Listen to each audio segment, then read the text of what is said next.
2026 সালের 21শে পদক নিয়ে সামাজিক মাধ্যমে ইতিমধ্যেই চলছে নানা আলোচনা ও সমালোচনা। বিশেষ করে সাহিত্যে এবার পদক না দেওয়ার বিষয়টি অনেকের দৃষ্টি কেড়েছে। এরই মধ্যে সাবেক উপস্থাপক ও রাজনৈতিক বিশ্লেষক আব্দুন নূর তুষার নিজের ফেসবুক পেজে একটি পোস্ট দিয়েছেন, যেখানে তিনি ইউটিউবার ও অভিনেতা সালমান মুক্তাদিরকে 21শে পদক দেওয়ার আবেদন জানিয়েছেন। আপনি দুইটা কি ঘুমিয়ে পড়ুন।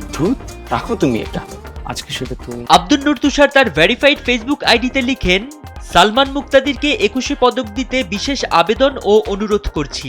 এটা একটা সিরিয়াস পোস্ট। সে প্রথম ইংলিশ অক্ষরে বাংলা বই লিখেছে বলে শুনেছি। আমি ওকে খুবই পছন্দ করি। তুষারের পোস্টে আরও উল্লেখ করা হয়েছে, এই পোস্টটা সত্যিই সিরিয়াস পোস্ট। ওর মতো কেউ পদক পেলে ভবিষ্যতের তরুণরা অনুপ্রাণিত হবে বলে আমি সত্যিই বিশ্বাস করি। আজকে যে হাজার হাজার ইউটিউবার আছে, এর পথিকৃৎ সে। সরি, আমি আসলে একটু নার্ভাস।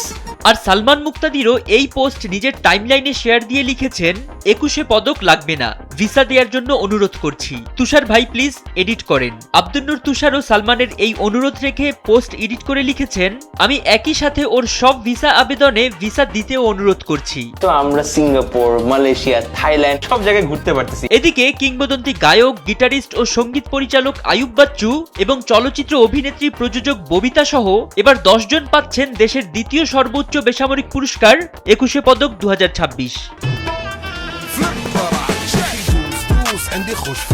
ফরিদ উদ্দিন মোহাম্মদ, সময়ের আলো।